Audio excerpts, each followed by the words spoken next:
Sir, this is the first time I have the opportunity to speak on the budget, and I am grateful to you for giving me this opportunity. The budget is an important instrument of implementing government policies. In this country, we are following a planned economy, and therefore we should see that there is no unplanned price rise. The price rise will also upset our plan. The budget will have to indicate the steps taken to hold the price line. There is no indication of this in the budget. I would therefore like to suggest that the finance minister should indicate the measures to be resorted to for holding the price line. Sir, droughts and floods have become a common feature in our country. In the midst of plenty, we see scarcity of water, both for drinking purposes and for irrigation. We have many mighty rivers, perennial rivers, which can feed the entire country. These rivers should be properly linked. The Ganga Kaveri project is much talked about. If this project is executed, it will go a long way to help increase national integration. The next point I wish to suggest is about the question of casual workers in the highways. Of course, there is a necessity for having some casual workers, but in the same casual worker, we cannot go on having workers on a casual basis and treat them as casual labor. I would therefore suggest that all those who have put in 180 days service should be made permanent. Sir, the agriculturists are put to a lot of difficulties. The man owing under 5 acres is unable to feed his children and get them educated. I therefore propose that all the common economic holdings should be exempted for revenue taxation. There should be progressive taxation in the matter of land revenue. If that is introduced, the people owing a large extent of land will have to pay more taxes. We will have more money for ameliorative measures like prohibition, free and compulsory education, and so on. I want the revenue department to take note of this and do the needful. Preference should be given to such cottage industries as are subsidiary to agriculture. They must be started in each taluk, and the needs of the agriculturist must be satisfied to the full extent to enable him to grow more. As regards minor irrigation problems, there are many tanks which have not been repaired at all for many years.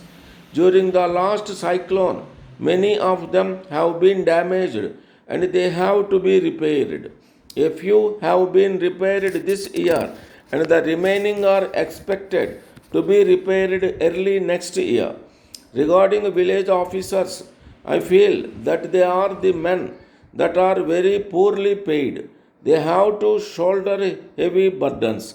Writing of village accounts and collecting land revenue, their lot must be improved. There must be some increase in their salary. Coming to forests, I should say that there has been much destruction of forests during the last 10 years. We must pay immediate attention to this problem. We have to acquire new areas and replanting and afforestation should be taken up.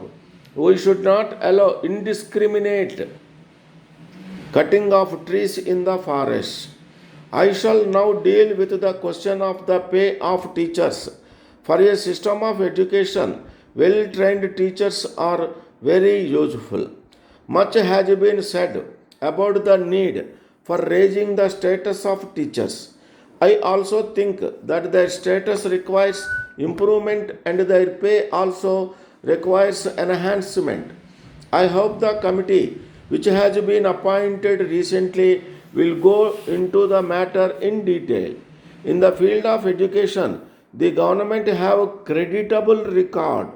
Some people may have doubts about the usefulness of basic education, but eminent educationists in the country have given the verdict that it is the best kind of education for the people in the villages.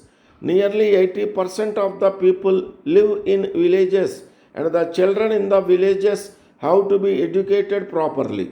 In basic education, the children of the villagers are taught agriculture, spinning, weaving, among other subjects.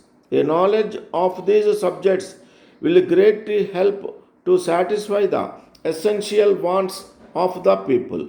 Finally, sir, I wish to state that relief centers in the drought areas should be opened not merely in big cities and also in out of the way places.